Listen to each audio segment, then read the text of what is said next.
Tell us anything you can about Celton, who nearly stole the show when Los Leones used him and beat Oviedo last time out. Well, let's start with Celton. Anyone who hasn't seen it, check out the Rabona through ball for Guruceta.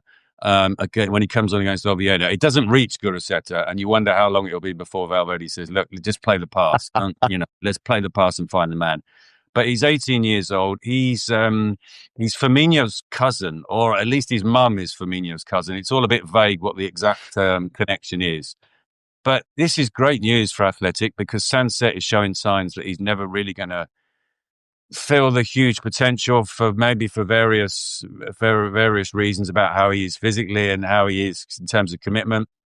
So if this guy is going to be the number 10 going forward with Jauri Guiza behind him, it's fantastic news for Athletic. It's fantastic news for Inigo Perez, who'll probably be Athletic manager sooner rather than later.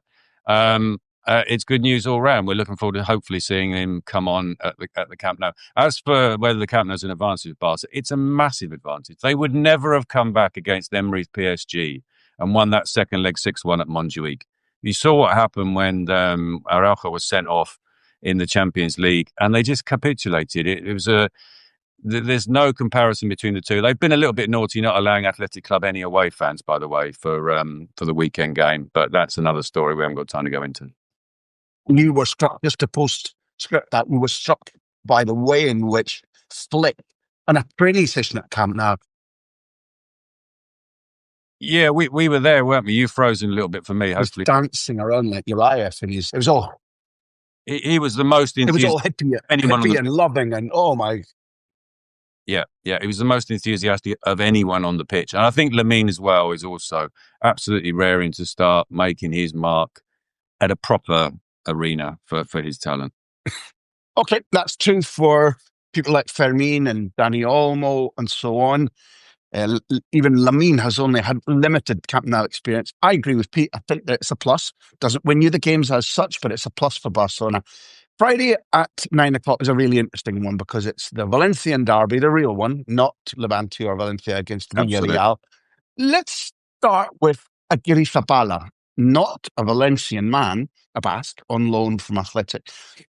I calculate he's played every minute for Valencia in LaLiga so far. Only 2 teams have conceded more than Valencia have. Admittedly, their neighbours, Levante, are one of them. It's 21 times he's conceded. But he's made the 3rd most saves behind Aaron Scandell of Oviedo and Sergio Herrera of Osasuna. And Valencia have only conceded 6 of those 21 at home. So 1, how do you rate him? And 2, will he win the battle of the keepers with Matty Ryan, who's coming home to, I'd imagine, a hostile reception?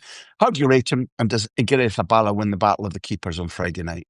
I think if you speak to Valencia fans, Graham, the battle of the keepers in their minds is not him against Matty Ryan. It's Aguirre Zabala against Dimitrievski. Dimitrievski on international break has said that, well, of course I can't get in the team. It's in his contract that he plays every week, which is a slight exaggeration because it's in his contract that if he doesn't play 30% of minutes, then they have to play Athletic more money. But Dimitrievski feels very badly treated. He was told that he was going to be the keeper when they sold Mamardashvili. It ended up not to be the case. Mamardashvili played. And I think this season he's also felt that he would get a fair share of game time. And he's not, as you say. Aguirre Zabala is playing every week. And if you speak to Valencia fans, they'll tell you that Aguirre Zabala is a decent keeper, but he's going back to Athletic at the end of the season. We don't want to lose Dimitrievski. So I think that is fascinating. And they feel, Valencia fans, the majority of them feel that the club have dropped a bollock basically in allowing, because he wants to leave in January. Basically, that's why he said what he said on the international break. Dimitrievski has been treated badly. You can rate him better or worse than the Australian, but the way that he's lost out over last season when Mamardashvili stayed rather than going directly to Liverpool, and now is a real smack in the chops. We both like Julian Calero. Have you been following anything about the Levante coach over the last couple of days? He doesn't mind talking, does he? He's a coach that finds himself as, he's in the top division, and why not make the most of it because it might not last, and I think he knows that. A great quote from him this midweek. He talked about resetting the minds of the players during the international break. He said, well, it's like you put the windscreen wipers on. The first time they go across, it's all a bit blurred still and it's all a bit dirty. Second time's better. Third time you get a clean windscreen. So that's what they're hoping for. He's moaned a little bit about the fact that the game's on a Friday night. Why moan? It's the only game on Friday night. Everyone should watch it. It's a massive fixture because of where they both are on the table, and because, as you say, it is the proper derby. They've got a few players coming back from international break, but Etere Young has been back all week because Cameroon haven't made the World Cup, which is sad. But so he's trained all week. Matty Ryan will be fine. I think they're worried about Araiga, who arrives back Thursday afternoon from Honduras. So that maybe is an issue. But I would advise everyone to watch that game on Friday night because it could end up being the game of the weekend. Total agreement. If there's not 5 goals in the game, I'll eat my hat. This is the Pete Jensen devised feature now. Why don't they sing this? Whereby we are challenging to very little response fans all over La Liga to pick up our song content. And there's a cash prize for them if they do so. This week, not for the first time talking about Mikel Oyarzabal, he got goals in a 2-1 win after Real Sociedad hit bottom. 3 assists, I'm counting them as 3 assists in the Basque Derby. Late penalty equaliser last time out for Real Sociedad. 3 for Spain in the last 2 games, making it 11 goals and 6 assists in 13 straight internationals. And he's a big shareholder at Eibar. So I think what we should do now is naturally turn to the chairman of the board, Francis Albert Sinatra, for this prereq, which he sent us from beyond the grave, about Mikel Oyarzabal.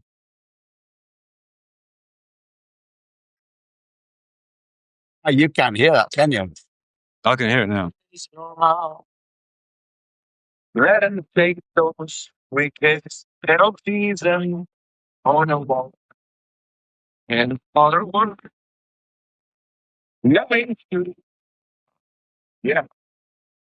In other words, Mikel is big foot. So you're going to get an a cappella version of that. Is Mikel Oyarzabal has bigger feet than is normal. Let him take those corner kicks, penalties, and corner balls. In other words, let him shoot. In other words, yeah, he is Bigfoot. Now, that's easy to get grips with. I love the live version. Yeah, and I was only kidding that it was Frank Sinatra. That's actually a Leo Sayer original track that he never gets proper credit for. Do you remember Leo Sayer? I do remember. And I won't let the show go like dancing, on. isn't it? It makes me feel like dancing. Recommendation, by the way, Graham, to all socios to look up Fats Waller's "Your Feet's Too Big." It's on YouTube, and it's also a tribute to Oyarzabal. Your pedal extremities are ridiculous. Is that the same Fats Waller? Your pedal extremities are ridiculous.